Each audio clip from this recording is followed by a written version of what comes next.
a lot of the kids we work with, people have given up on them. You know that you're making an impact. The rewards are spiritual.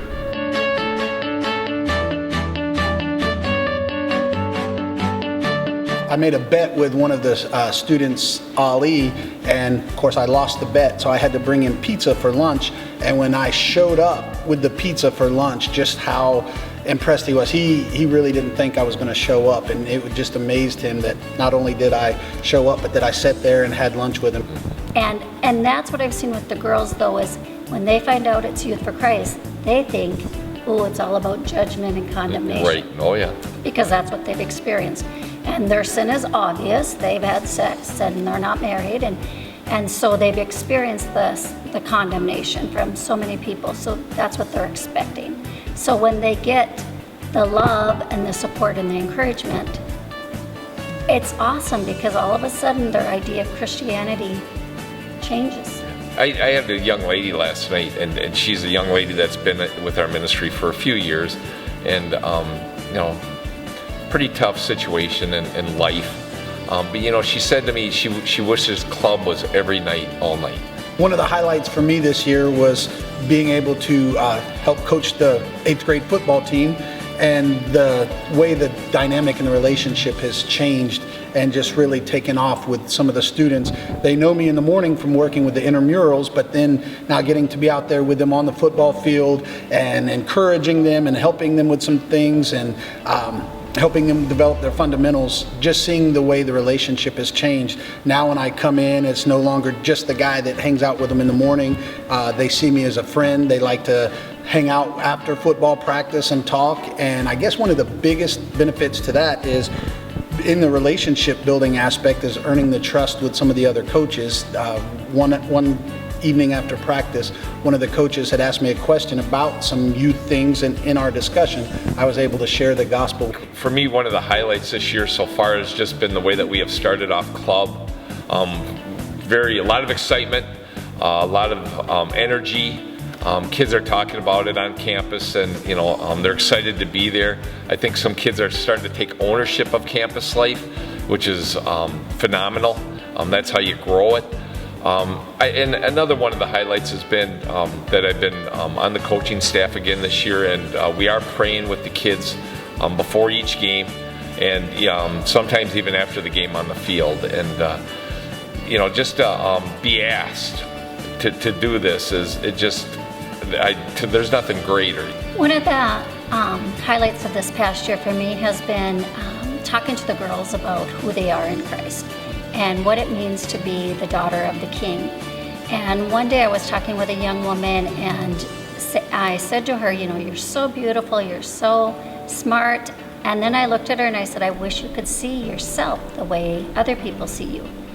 And she kind of looked at me really almost offended. And I said, you have so much value. And she said, what? I don't feel like I have any value to anyone. And it my heart just hurt. Like a lot of times on campus, Mike, what do you do? Well, I'm on staff with Youth for Christ. And I really, to me, there's a lot of pride when I can say Youth for Christ. Because I want people to know who I am and what I stand for. 20 years ago, I felt like people were pretty close to the fact that we were Youth for Christ. So they would even say, well, I don't think we can refer girls because you're a Christian organization. But now, they refer them, and they'll even call. I even had a social worker take me aside and say, I'm going through some stuff. Could you please keep me in your prayers? We come in and we build relationships and we serve them, and they get to see us as individuals, and they get to see that we truly care for them. Then it makes it easier.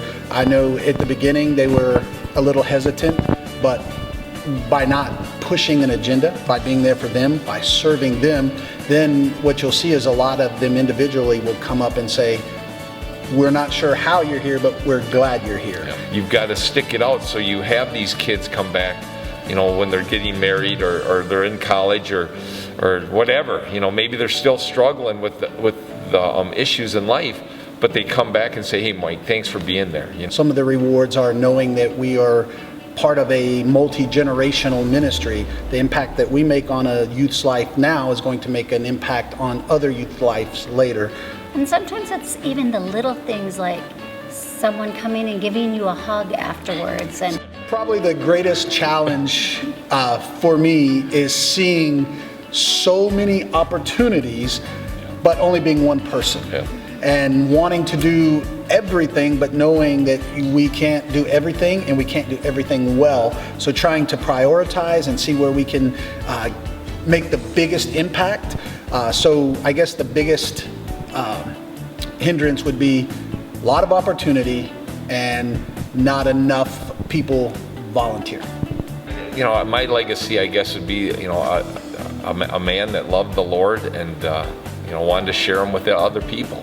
I mean, it's pretty simple, you know, being a Christian. It's you know, surrendering to Jesus and then doing what he tells me to do because I love him so much because of what he did for me. And, you know, that compels us to, you know, to love on these kids, to love on the staff, to love their parents, their grandparents, all these people that the Lord brings into our lives. I would want my legacy to be that I have made a difference in the lives of others, that they could see that these young people would see Jesus in me, and that made a difference in their lives.